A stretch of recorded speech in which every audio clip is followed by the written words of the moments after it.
السلام عليكم ورحمة الله وبركاته. أصحابتك وحرن جنال كمركز السود وهذا أدي هذا وما تسنتهين وقال كان محربا إن إذا كل وداقه شرعية وترام أذيك سديس ومسافريو dadka soo galootiga sharci la'aanta gaar ahaan kuwa gaangiska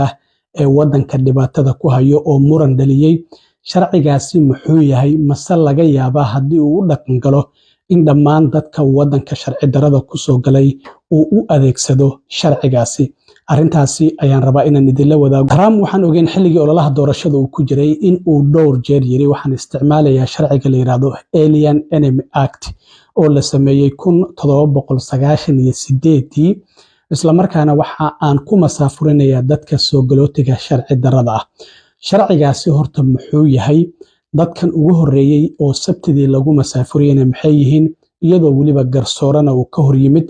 waxa sharcigan Alien Enemy Act uu yahay sharci loogu talagalay wadanka Mareykanka haddii uu dagaal ku jiro in la adeegsado amaba wadan ajnabi ah haddii uu dagaal ku soo qaado dagaalku uu socdo in sharcigan madaxweynuhu awood uu u leeyahay inuu adeegsado sidoo kalena haddii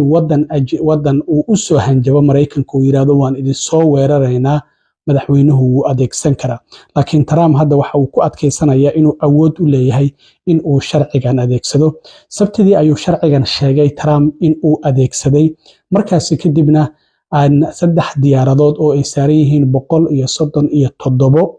137 dad wadanka Venezuela u dhashay kooxaha gaangiska oo Frente de Aragua oo TDA loo soo gaabiyo gaangiska ayuu noqday dadkii ugu horeeyay uu ku masaafuriyo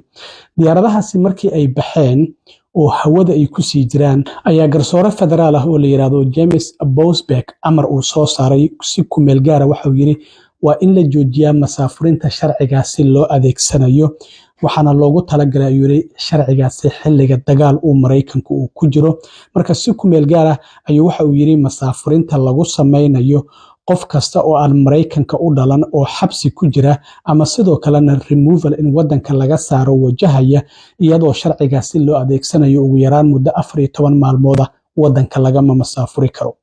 marka diyaaradahaasi hawada ay ku sii jireen marka garsooraha amarka uu soo saaray garsooruhu waxa uu amar ku bixiyay haddii ay jirto diyaarad hadda fadhiso oo doole rabta kuwa hawada ku jirana in la soo celiyo kuwii kicilahaana la joojiyo laakiin maamulka Trump waa ay iska dhigatireen waxay yiraahdeen diyaaradahaasi already waa ay baxeen hawada Mareykankana waa ay ka baxeen mana soo celinayno garsoorihii amarkiisi wayba ka hor imaadeenba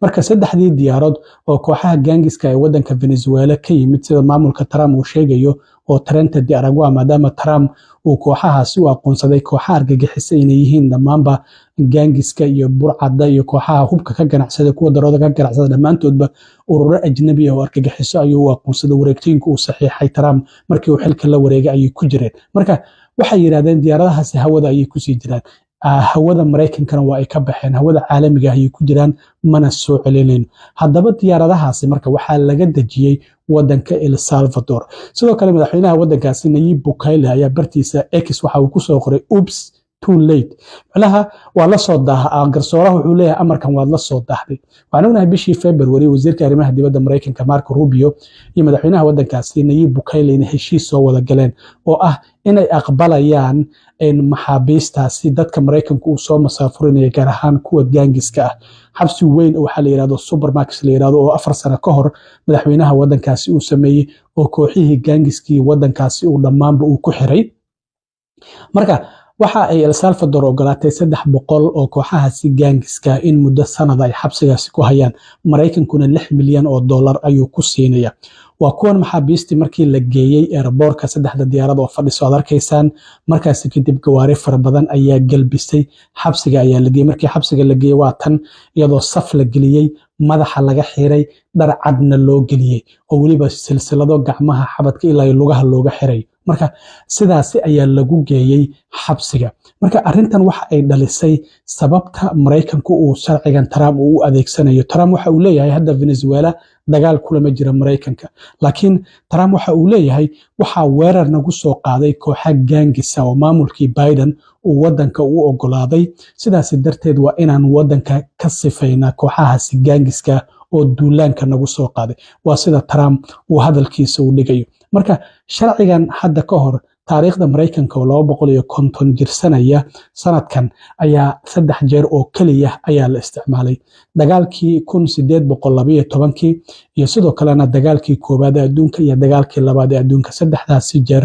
oo kaliya ayaa la isticmaalay xilligii ugu dambeysay oo la isticmaalana waxay ahayd 1942 ilaa 46 ilaa iyo 31,000 oo dadkii u dhashay wadamada Japan, Jarmalka iyo Italiya markii ay Jabaaniisku ay duqeeyeen Pearl Harbor 1941 markaasi ayay ahayd xilligii ugu dambeysay oo la isticmaalo sharcigan marka aqalka cad waxay yiraahdeen in kooxahan gaangiska oo qatar ku ah sida haweeneyda afayeenka aqalka cad Caroline Levitt ay sheegtay